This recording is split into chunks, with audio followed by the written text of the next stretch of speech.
Hello, everyone, and welcome back. We've been receiving a lot of requests for showing how the My Notebook feature works inside of Think Central for programs like Journeys. So what you're looking at here on the screen is a demo student account. This is William Davidson. In this first video, I'm going to walk through how a student would access both their ebook to make a note or to um, place something into their My Notebook. Then we'll also take a look at actually opening and viewing that My Student Notebook because it is different from the ebook, okay?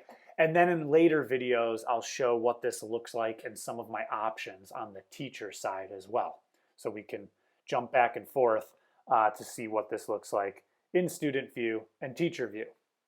Now, keep in mind, a lot of people think that there is a digital assignment technically waiting for our students, okay? And we are not going to push this out as an assignment. This would be those moments, think about, where we just have an agreement with our students where we're saying to them, hey, you know, on Monday night, I want you guys, while you're reading through Winn-Dixie, I want you to be annotating that text the same way we would inside of the classroom. Or I want you to take a look at the analyze the text questions that you see, and I want you responding to them. So for that reason, they're going to go into their library and they're going to just open their student ebook.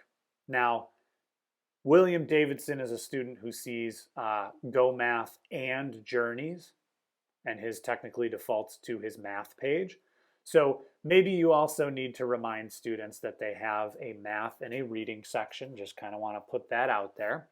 And when I click on reading, hopefully I see both my student notebook and my student ebook. Okay, so the same way the students are going to open the student ebook to read, that's kind of our first step here as well. So I'm going to click inside of the student ebook.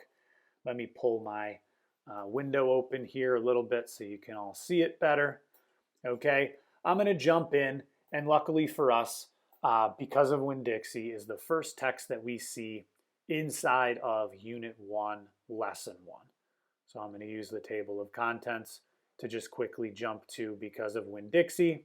I'm also going to change my page view so that we're looking at 2-page spread for the sake of the video. Now, I encourage you all to watch this example and use it in your classroom with your students in any way, shape, or form that you think is going to work best for you. What do I mean by that? Well, I proposed the example of us responding to these analyze the text questions that you're seeing an example of on the bottom of page 23.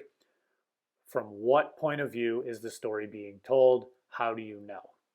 Okay, so right here on page 23, I know I've got a really nice example where Opal, the main character, is talking to Miss Franny. She's using I, which tells me that it's first person.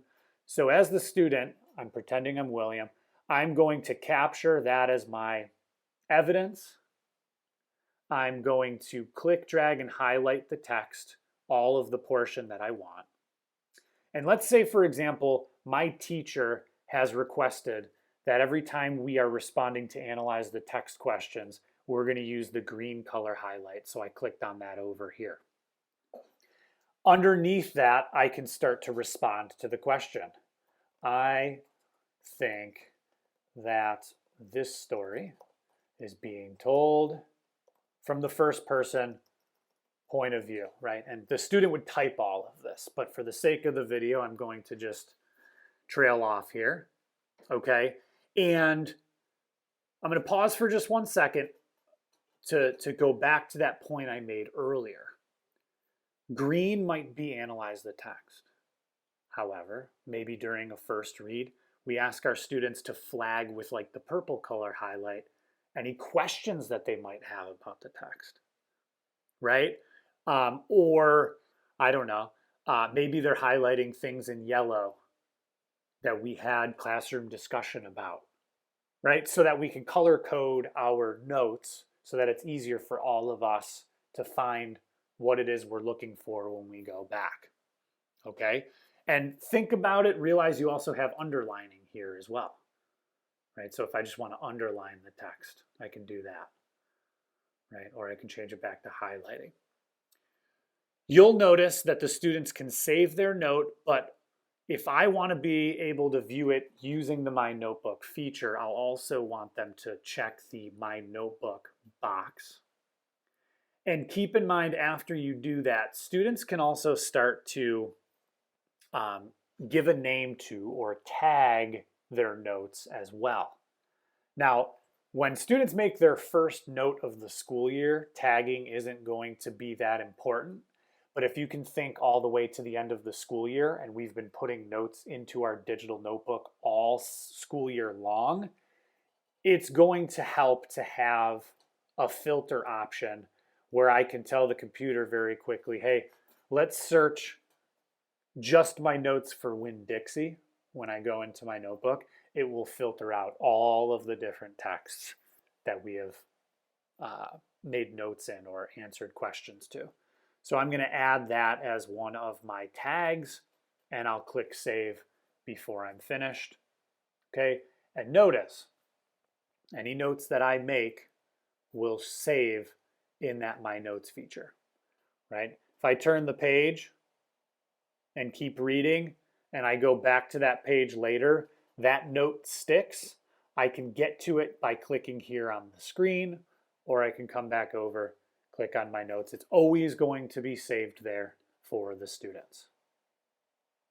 Now, I'm going to also, while I'm inside of the student book, I'm going to jump all the way past the end of the text, and I'm going to go to that Your Turn section. I've talked about how my students can go through and ask questions. I've gone through and talked about how students can analyze the text questions, or annotate that text any which way they want.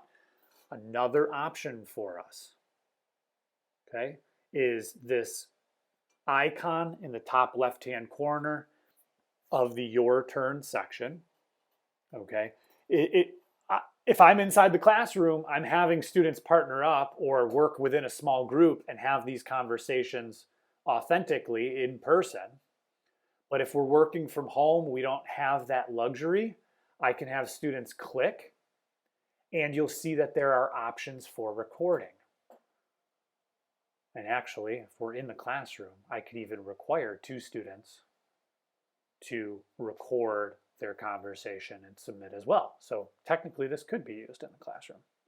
Okay, I clicked on that icon, I get this little pop-up. For the sake of this recording, I'm not going to record myself responding to this question, how do friends help each other? But if a student clicks on the recording option will start. When I'm done, I could stop that recording. Students have the option of playing back. You see that option here.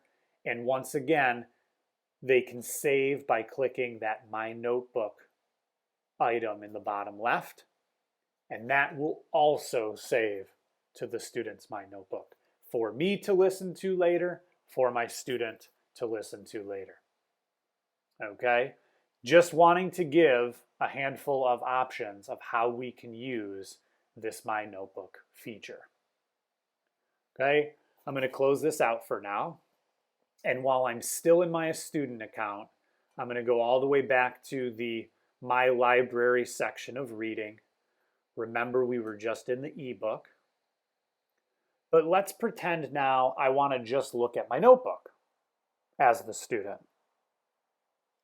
I would click on the My Notebook icon, and you can kind of see here my view changes. I'm not looking at the stories anymore. I'm not looking at my student book. I'm just looking at the notes that I've collected, much like they would in the physical sense. Here is time-stamped, date and time, that video that what I just walked you through in the video, that note that we just made together. Okay? You can see different options here for sorting by date, okay, or alphabetical order, or I can search that hashtag Winn-Dixie up here if I'd like as well. But let's just say I made this note a couple of days ago and I want to check to see if I'm still comfortable with what I put. And I'll also jump a little bit ahead. Maybe I've put this note in my notebook and I'm checking to see if my teacher has left me any comments. This would also be done the exact same way. So I'm a student. I'm coming back into my notebook. I'm going to click on this. On the top, you'll see the text that the student, or that me, if I'm pretending to be William, that I highlighted. Here's what I wrote. And look at this. The third box here is empty. So I now know my teacher hasn't looked at it yet and given me any type of feedback because it would be seen here. And in the next video, I'll actually kind of show and walk through what that looks like. Okay?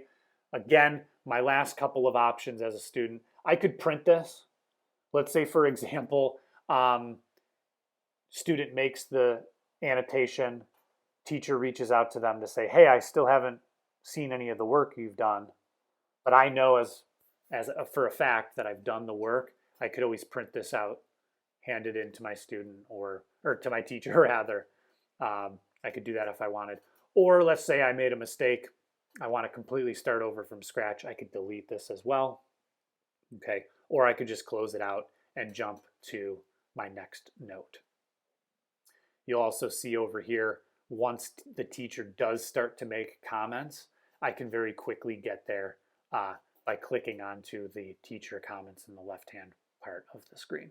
You also have some visibility changes, again, that you can make.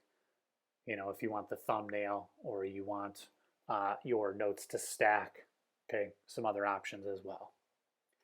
In the next video, I'm going to jump over to my teacher account and walk through what this looks like on that side of the fence. Thanks so much, everyone. See you in a bit. Thank you for watching. Make sure to subscribe to the HMH International Content Cares YouTube channel. If you're looking for more content, click on the video to the right of your screen.